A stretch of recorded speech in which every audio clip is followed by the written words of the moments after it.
모두 다 기적의 연속이라고 할 수 있습니다.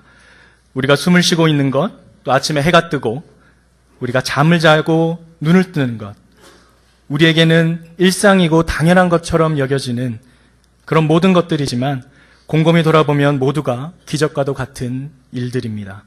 내가 잠을 자고 있는 사이 나의 코에서 숨이 멈추지 않고 아침에 눈을 뜰 수 있다는 것, 아침밥을 먹고 이렇게 교회에 나와서 예배를 드린다는 것, 우리가 일상 속에서 너무나 당연하게 생각했던 그 모든 순간순간들은 사실 하나님의 도우심이 없이는 있을 수 없는 일들입니다.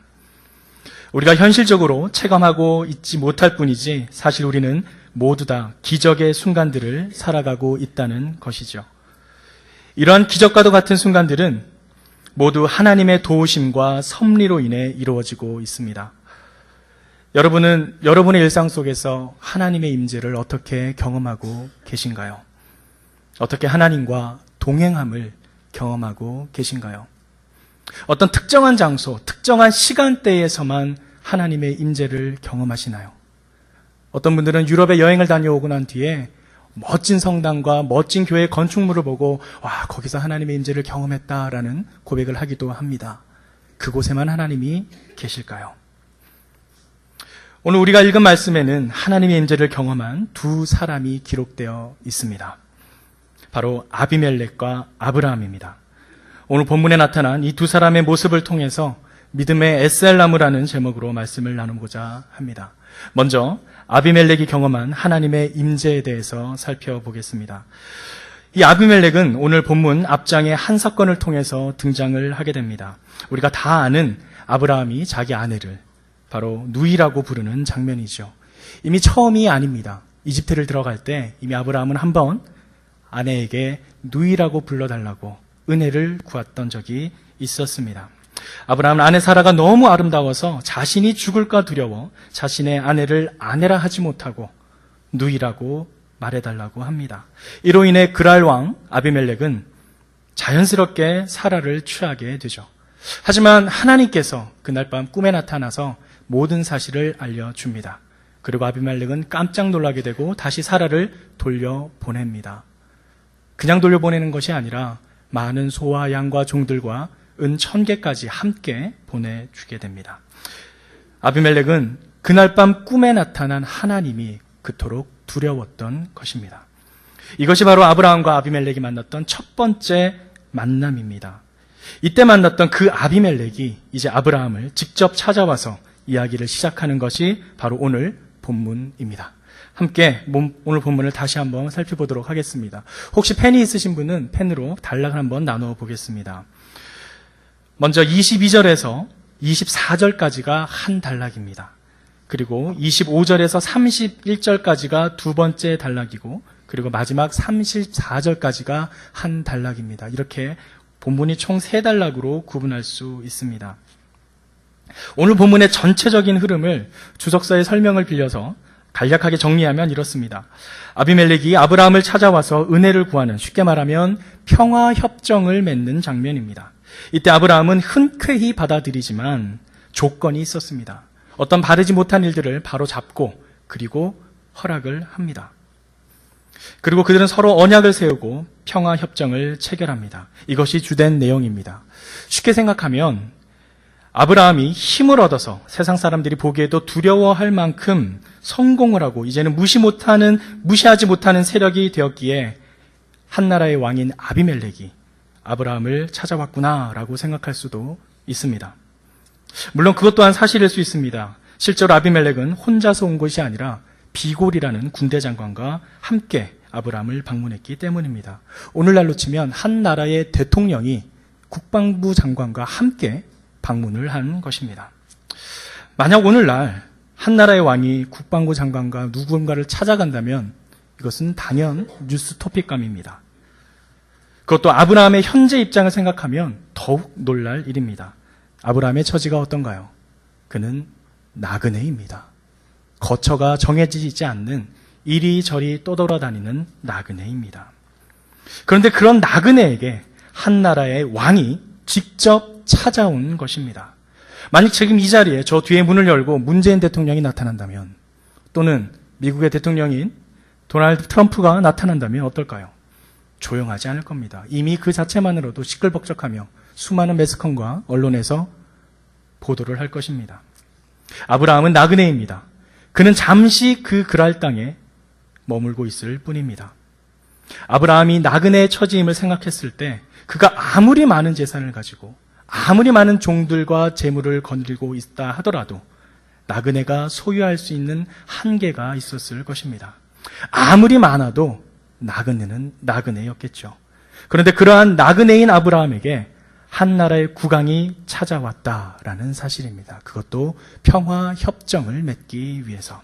어떻게 이런 일이 가능할까요? 오늘 본문 말씀의 첫 단어에서 그 실마리를 찾을 수 있습니다. 함께 말씀을 보겠습니다. 22절 말씀을 함께 읽도록 하겠습니다. 시작. 그때 아비멜렉과 그의 군대 사령관 비골이 아브라함에게 말했습니다. 그대가 하는 모든 일에 하나님께서 그대와 함께 하십니다. 여기서 그때라는 단어에 동그라미를 쳐주시기 바랍니다. 이 그때라는 단어가 바로 이 궁금증을 풀어주는 핵심 단어입니다. 이 그때는 과연 언제인가?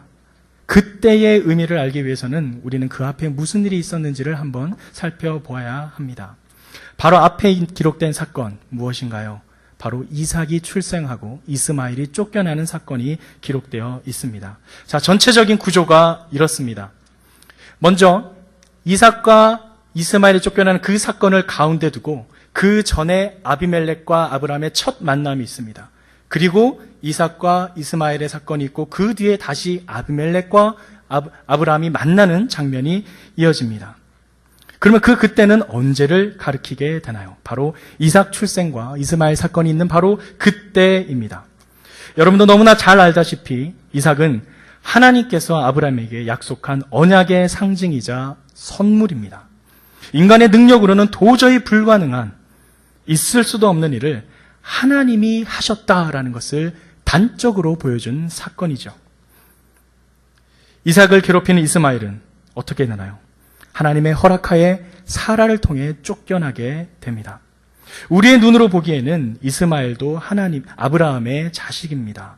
하지만 하나님께서 선택한 사람은 이삭이었고 이삭을 통해서 하나님의 역사가 이루어질 것입니다. 이것은 인간이 하는 일이 아닌 하나님께서 직접 계획하시고 뜻하신 바를 두고 하신 일들이었습니다. 인간의 상식이 아닌 하나님의 능력과 하나님의 계획하심이 이 땅에서 구체적으로 이루어지고 있다라는 것을 보여준 사건입니다. 바로 이렇게 이삭의 출생과 이스마엘의 쫓겨난 사건, 이 사건들이 일어난 바로 그때 아비멜렉이 아브라함을 찾아온 것입니다. 아비멜렉이 왜 찾아왔을까요? 아브라함의 부가 많아서 찾아왔을까요? 아브라함이 강성해서 너무 강한 나머지 한 나라를 위협할 만큼 세력이 커져서 찾아왔을까요? 그보다 더 중요한 본질적인 이유가 있습니다. 그 본질적인 이유를 아비멜렉 스스로가 고백을 합니다. 우리가 다시 읽은 22절 하반부에 있는 말씀을 함께 읽겠습니다. 시작. 그대가 하는 모든 일에 하나님께서 그대와 함께 하십니다. 그대가 하는 모든 일에 하나님께서 그대와 함께 하십니다. 아비멜렉은 일련의 사건들을 통해서 하나님의 임재 가운데 있는 아브라함을 보았던 것입니다.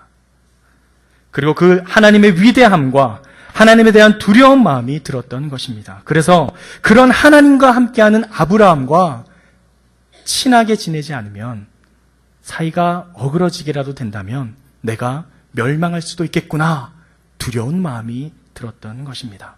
바로 그때 그러한 생각이 들었던 바로 그때 아비멜렉이 아브라함을 찾아옵니다. 그리고 계속 이어져서 놀라운 일들이 일어납니다. 우리가 나누었던 단락을 하나하나 살펴보도록 하겠습니다. 먼저 첫 번째 단락입니다.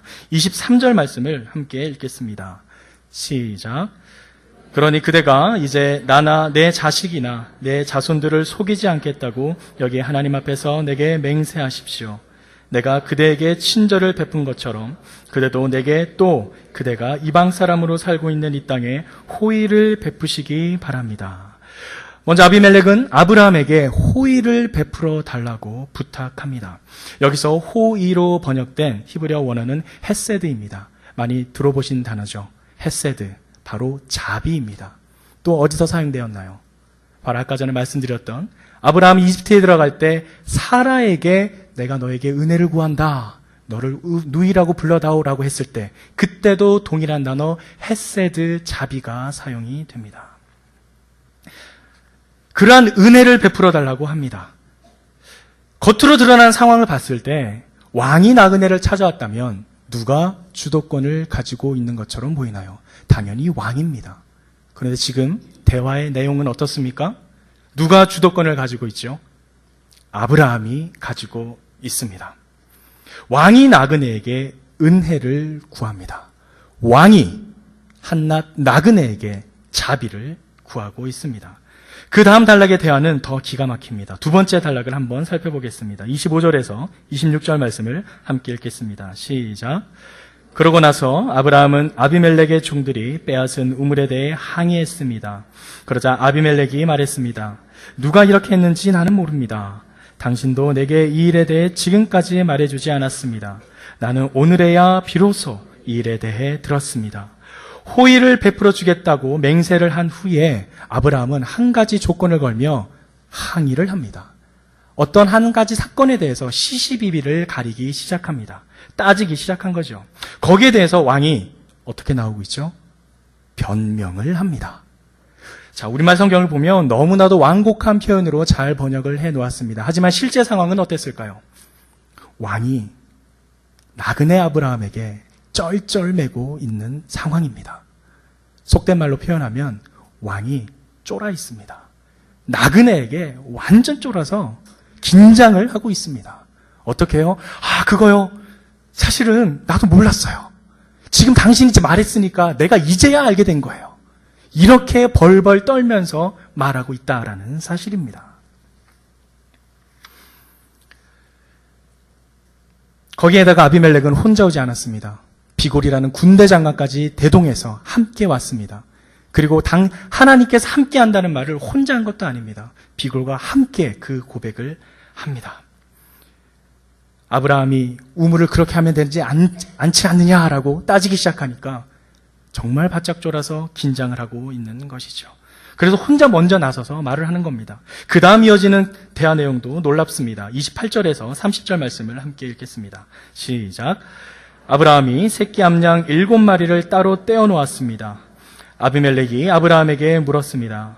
당신은 왜 새끼 암양 7마리를 따로 놓았습니까? 아브라함이 대답했습니다. 이 새끼 암양 7마리를 제 손에서 받으십시오. 이것으로 제가 이 무물을 판 증거로 삼으십시오.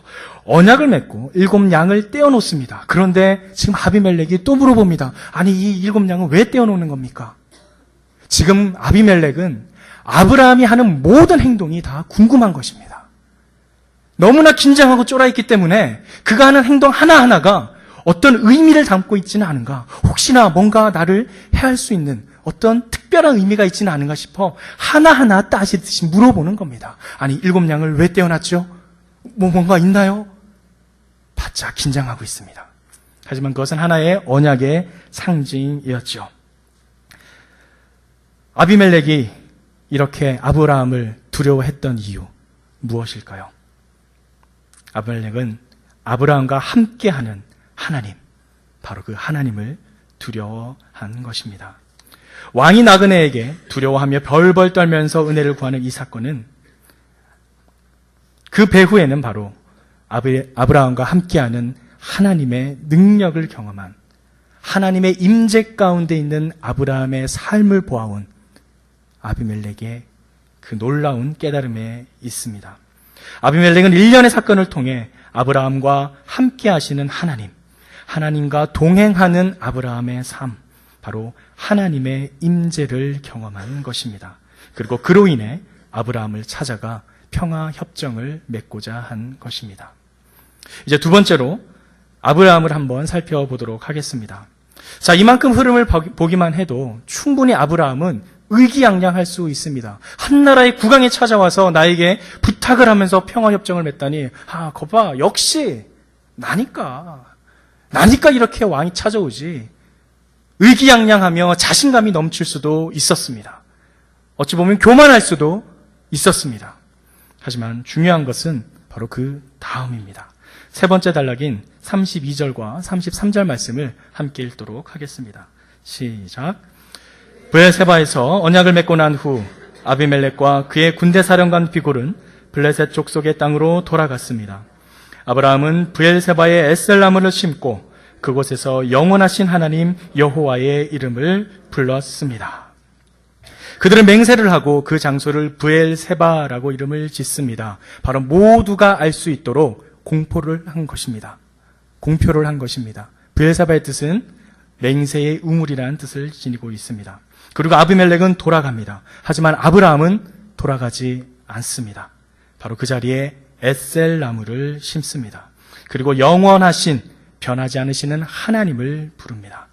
이게 무슨 의미일까요? 아브라함의 이 모습은 단순히 나무를 심고 하나님의 이름을 불렀다라고 끝나지 않습니다. 이는 하나님께 예배를 드렸다라는 의미입니다. 그렇다면 에셀나무는 무슨 뜻일까요? 에셀나무를 백과사전을 참고한 내용을 한번 읽어드리도록 하겠습니다. 에셀나무란 위성류의 관목인 에셀나무는 지중해 연안 지역에서 중앙아시아와 북쪽으로는 중국에 이르는 지역에 걸쳐 염분도가 높은 사막, 바닷가, 산악지대와 건조한 땅에서 자란다. 가뭄, 토양, 염분도, 염수, 침입 등이 잘 견디며 바닷가의 보호막이나 사막지대에서 방풍림으로 쓰인다. 사진을 보시면 저렇게 생겼습니다. 이스라엘 등지에서 쉽게 찾아볼 수 있는 상록수인 에셀나무는 다른 식물이 모두 말라 죽어도 그 푸르름을 잃지 않는 녹음수이다. 거친 환경에서도 에셀나무가 살아남을 수 있는 비결은 뿌리를 땅속 30m까지 뻗어서 지하수를 흡수하는 능력에 있다. 잎이 작고 가는 것이 비늘처럼 빽빽하게 겹쳐서 나는 것이 특징이다. 따라서 잎이 증산작용을 하지 않기에 수분 증발이 억제되어 사막 같은 건조지대에서도 푸르게 잘 견디는 것이다. 이것이 에셀나무의 특징입니다.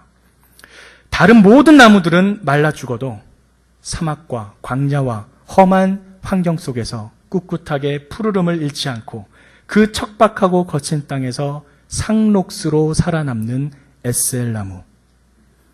바로 이 에셀나무는 아브라함의 믿음을 상징합니다. 나그네의 삶을 살고 있는 아브라함은 위험천만한 삶을 이어가고 있습니다.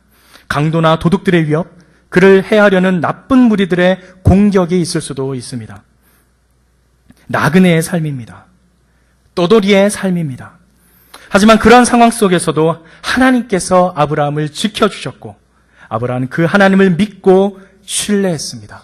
마치 물이 없고 다른 식물들은 모두 다 말라 죽어가도 그 푸르름을 잃지 않는 에셀나무처럼 아브라함도 그의 믿음을 잃지 않고 어려운 세상 환경 속에 꿋꿋하게 믿음을 지켜나갔던 것입니다.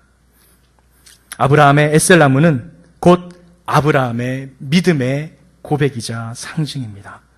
그 믿음의 고백은 바로 하나님께서 함께 하신다라는 것입니다. 더욱 놀라운 것은 아브라함이 이 믿음의 고백을 세상 사람들로부터 들었다라는 사실입니다. 너무 멋지지 않으신가요? 세상 사람들로부터 당신의 하나님이 당신과 함께하고 있다라는 고백을 듣게 됩니다. 그것도 세상의 모든 왕을 상징하는 그 아비멜렉에게 그 뜻을 듣습니다. 아비멜렉의 뜻은 나의 아버지는 왕이다라는 뜻입니다. 파라오처럼 우리가 알고 있는 바로죠. 파라오처럼 아비멜렉도 왕의 이름을 상징하는 단어입니다. 이 아비멜렉이란 이 세상의 모든 왕징을 상징합니다. 그런 세상의 왕들을 상징하는 아비멜렉에게 믿음의 사람임을 인증받았던 것입니다. 세상 사람들도 아브라함의 믿음을 인정합니다. 하지만 아브라함은 결코 의기양양해하며 자신의 믿음을 자랑하거나 의시되거나 교만해하지 않습니다.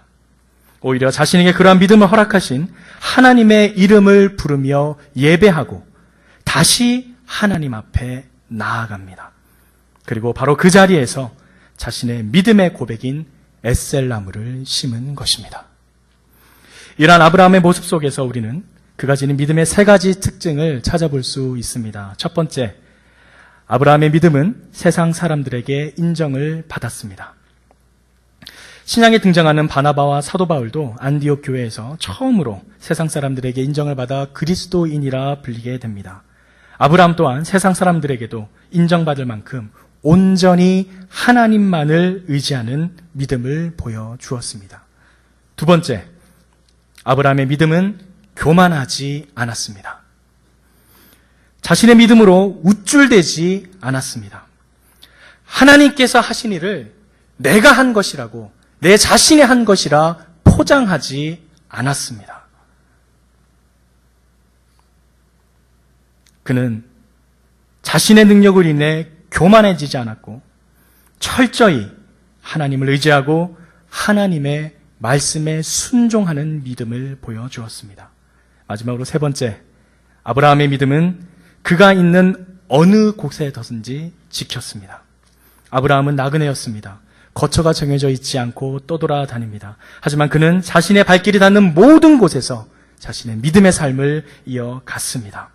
어디서는 믿음을 지키고 어디서는 믿음을 지키지 않고 여기에서는 믿음을 지킬 법하고 그렇게 왔다 갔다 하며 믿음을 저울질한 것이 아니라 그의 발길이 닿는 모든 곳에서 자신의 믿음을 지켜 나아갔습니다.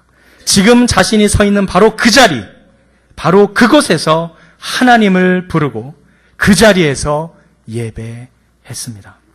이러한 아브라함의 믿음을 정리하면 그는 철저히 하나님만을 의지하고 그 말씀에 순종한 삶을 살았음을 알 수 있습니다. 사랑하는 성도 여러분, 여러분은 지금 어느 자리에 계신가요? 여러분은 지금 어느 자리에서, 어떤 곳에서 여러분의 믿음의 에셀나무를 심고 계신가요? 혹시 내 마음에만 그 에셀나무가 심겨져 있지는 않으신가요? 아니면 세상 모든 사람들이 보는 곳에 심겨져 있나요? 나만 알고 있는 자리, 아무도 모르는 비밀스러운 자리에만 숨겨져 있는 에셀나무인지, 아니면 아브라함처럼 세상이 다 보는 약속의 자리인 브엘세바라는 곳에 공개적으로 심겨져 있는지요? 온전히 하나님만을 의지하고 그 말씀에 순종하는 삶이 무엇인지 보여주는 또 하나의 귀한 사건이 있습니다. 바로 신약에 기록된 예수님께서 사탄에게 시험을 받는 장면입니다. 예수님은 완전한 신이었습니다. 또한 완전한 인간이었습니다. 완전한 신, 완전한 인간. 그런 예수님께서 사탄에게 시험을 받을 때는 완전한 인간으로 시험을 받습니다. 돌을 떡으로 만들어라, 돌을 빵으로 만들라는 시험에서 예수님은 만들지 않았습니다. 왜 만들지 않았을까요? 빵의 재료는 밀가루이기 때문입니다. 돌로는 빵을 만들 수가 없습니다. 돌로 빵을 만들기 위해서는 초자연적인 능력이 필요합니다. 그렇기 때문에 예수님은 돌을 빵으로 만들지 않았습니다. 높은 곳에서 떨어지지 않았습니다. 왜 떨어지지 않았을까요? 인간이라면 어떻게 되나요? 떨어지면 죽습니다. 높은 곳에서 떨어져서 죽지 않기 위해서는 날개를 달거나 다른 도구를 사용하기 외에는 방법이 없습니다. 그냥 떨어지면 죽습니다. 또는 초자연적인 능력을 사용해서 살 수는 있겠지요. 하지만 떨어지지 않았습니다. 죽기 때문입니다. 철저한 인간의 모습으로 시험을 이겨내셨습니다. 그 인간적인 모습 속에서 어떻게 시험을 이겨내는지를 우리에게 보여주셨습니다. 바로 신명기에 기록된 말씀들로 세 가지 시험을 하나하나 이겨내십니다. 왜 그렇게 시험을 당하셨을까요? 바로 우리를 위함입니다. 우리가 이 험한 세상을 살아갈 때에, 너희가 시험을 당할 때에 초자연적인 능력이 없으니 너희는 이렇게 말씀으로 시험을 이겨내거라. 내가 이렇게 시험을 이겨내었듯이 너희도 하나님의 말씀을 통해서, 하나님의 입에서 나오는 말씀을 통해서 시험을 이겨내거라. 우리를 향한 예수님의 사랑이십니다. 우리를 사랑하셨기에 친히 몸으로, 삶으로 보여주신 것입니다. 시험을 당할 때 이렇게 온전히 하나님만을 의지하고 말씀으로 이겨나가는 것.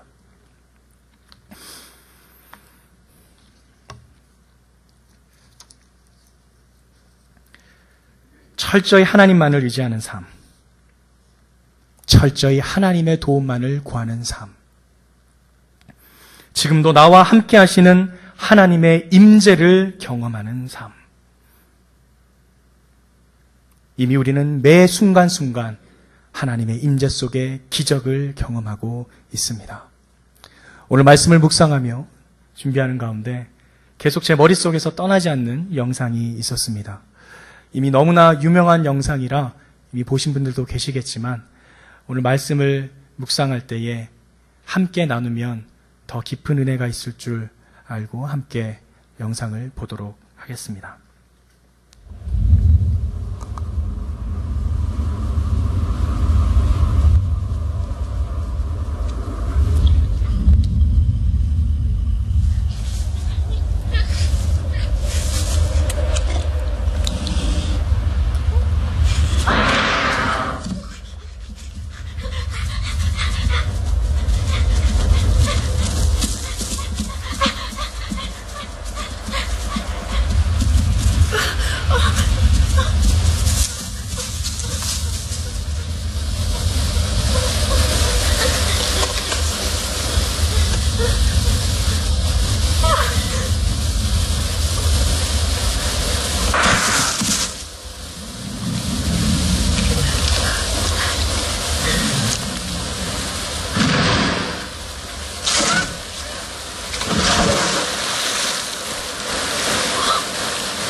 이 영상을 대할 때마다 나의 뒤에서 나를 도와주시는 하나님의 능력을 떠오르게 합니다. 지금도 내 뒤에서 나를 밀어주고 계신 분, 나를 도와주시고 나와 함께 하시는 하나님의 임재를 다시 한번 돌아보게 합니다.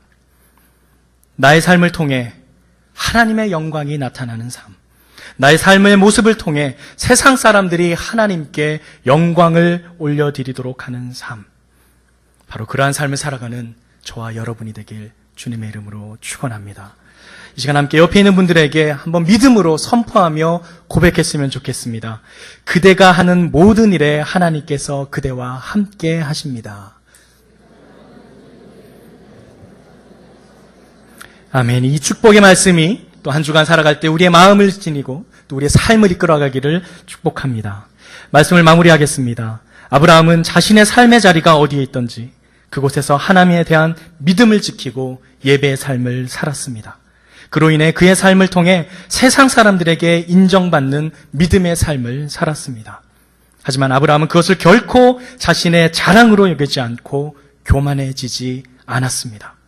자신의 삶을 통해 주위 사람에게 하나님께 영광을 돌리도록 하였습니다. 우리와 함께 하시는 하나님이 계십니다.